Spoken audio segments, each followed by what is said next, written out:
not prepared!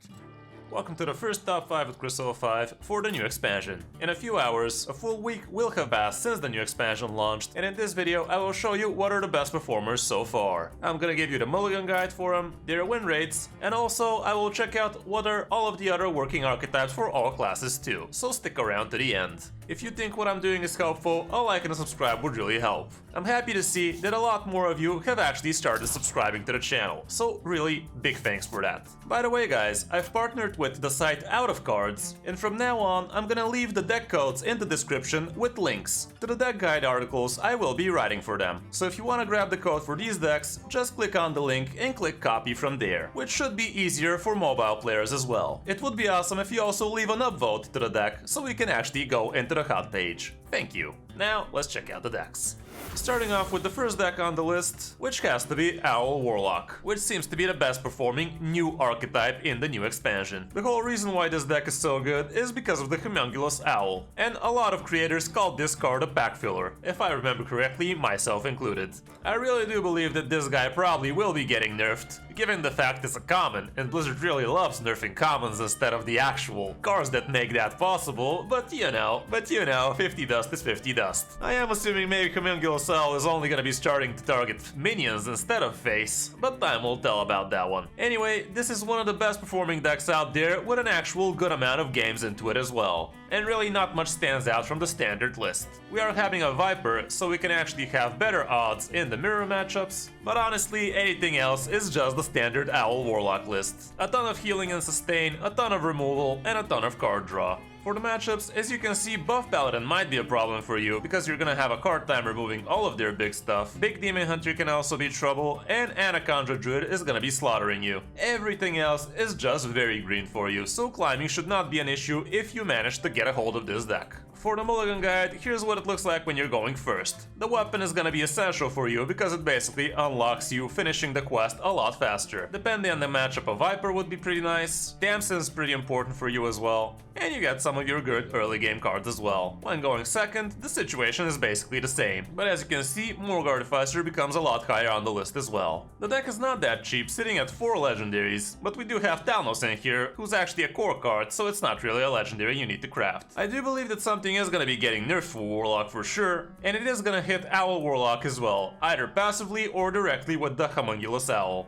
So what I'm trying to say is, be careful when thinking about crafting this deck. For other good Warlock decks, we obviously also still have Quest Hand Warlock, Just Quest Warlock as well, Quest Zoo Warlock is doing pretty fine, and also Control Warlock is back into the game as well, with Ticketus as the centerpiece. There's also another Ticketus list that revolves hard around Ticketus, but as you can see, the win rate is just not there.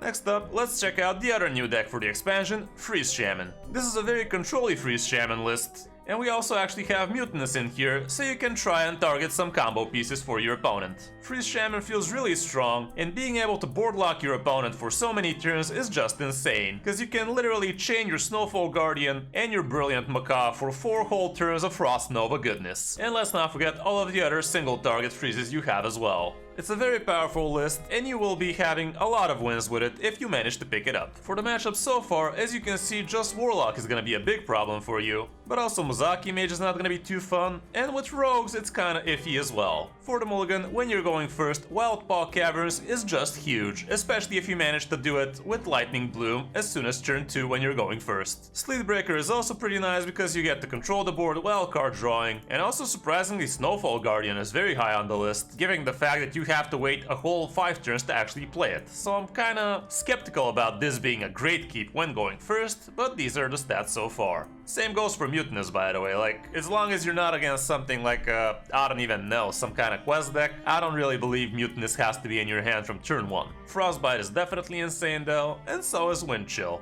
We're not running Custodians in this list apparently, so Auction House Gavel is also not bad. Going second, again, Wildpaw Caverns with Lightning Bloom is just absolutely insane. And you still have your 2 elementals at the top, as well as the Gavel. In terms of nerf potential, I'm not sure that we're gonna be seeing nerfs to Freeze Shaman just yet, so I think for now you should be fine with it. As you can see, we're sitting at 5 legendaries here, which is definitely quite a lot, and I guess you can be cutting Mutinous, but the rest are pretty important in my book. With Shaman, we also have Aggro Elemental Shaman, which has been doing very well for me, and you can check out my last video on it to see. There's also a frickin' Sneed list, that's so weird.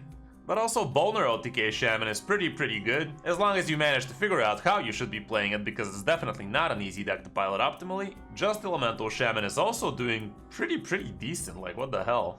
Definitely this list could be a lot better if you slap in some of the good freeze elementals. But yeah, it's a pretty good expansion for Shaman right now, because you have all sorts of different decks doing pretty well.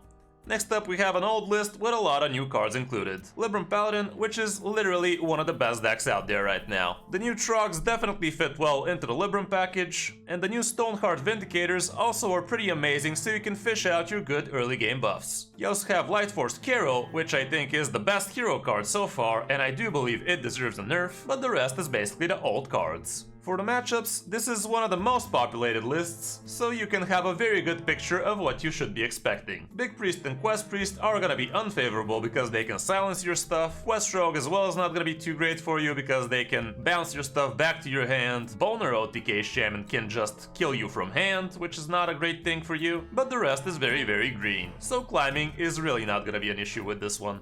For the mulligan, when you're going first, you want your good 1-drops. Stoneheart Vindicator, Bannerman, and maybe even Lightforce Carriel, because you don't really have a way to fish her out, and she is just insanely strong. Going second, it's basically the same, like literally the same. You could even consider keeping Aldor Truthseeker if you're curving into it, but don't keep it if you don't already have a perfect curve. This is another very expensive list, and the nerf potential here I do believe sits on Carol, which looks like at least an 8-mana hero card in my eyes. Iron Deep Trogs are also pretty high on the nerf potential list, where they can go either as a 1-mana 1/1s or as a 2-mana 1/2. In both cases, I still believe they're gonna fit perfectly into the Libram Paladin list, but they're probably gonna fall off from some other lists. You can check out my Libram Paladin video to see some games with that deck, but also Buff Paladin is also doing pretty nice, and you can check my video about that one as well. It seems Secret Paladin has faded away, and also the big Paladin people were speculating about being good is nowhere to be seen. Now let's check out Rogue, namely Quest Rogue. Quest Rogue was an amazing deck last expansion, and the situation keeps on being the same with just one new card included, being Scabs. It would be a good idea to find room for a Viper in this list, but the thing is you already are winning super well against Paladins, so you will be including it mainly for Warlocks so you can slow down their combo progression. We are running Scab's Cutter Butter in this list as well, and it's doing pretty good, especially if you have the coin, so you can literally combo him off on turn 3. Make sure not to forget it's a combo card, by the way, don't be idiots like me, kids. We also have Edwin, which is not that important, so you can switch him off for a Viper if you don't have him. We also have Danwu, which can be pretty insane, so you can bounce back something like Mistress Might or Scabs, or some other good card. And we also have a Blackwater Cutlass, so you can discount some of your stuff down to 0 maybe, or just to fish out for your good SI cards. Matchup wise, Warlocks are not gonna be fun, and same goes for Aggro Elemental Shaman. Face Hunter is also gonna be going face too hard for you, but the rest is pretty good. And also, if you're sick of Paladins and Priests, you can see the results don't lie. For the mulligan, when you're going first, you want your good SI cards, and also the Weapon and Foxy Fraud feel nice as well. Secret Passage is not horribly bad, but I wouldn't play it before turn 4, so I can actually at least play a single card from what I get off the top. Going second, Scabs becomes a lot more keepable. And honestly, even Scab's Cutter Butter is probably gonna feel better as a kept card in that case, just because you have the coin, and you can really tempo out fast like that. But again, your SI cards are at the top. This is yet another very expensive list actually, but I'm not sure if any nerfs are on the way for this one. It's a very solid list, so if you want easy ranks, it's probably gonna be worth the cost. For other good rogue decks, Thief Rogue is actually pretty good, and Garrote Rogue is still at the top even in top 1000 Legend. Other than that, the other lists seem to be a bait so far. And the final class on the list is gonna be Warrior, and again, the Quest variant. Quest Warrior has been a solid deck for the last expansion as well as this one, and it literally didn't need any new cards for it to remain at the top. You're still basically throwing pirates turn after turn, complete the quest as soon as turn 5 or 6, and you take the game from there easily more often than not.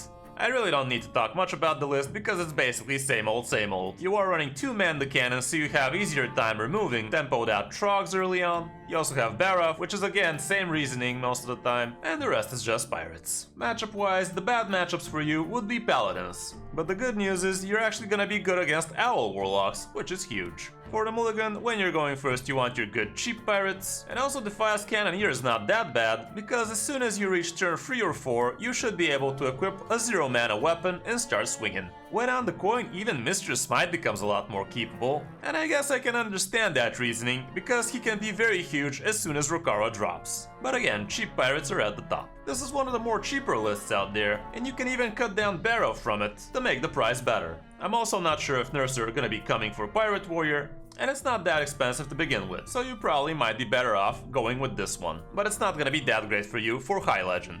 Other than that, Control Warrior tried making its way back into the game, but so far with no luck.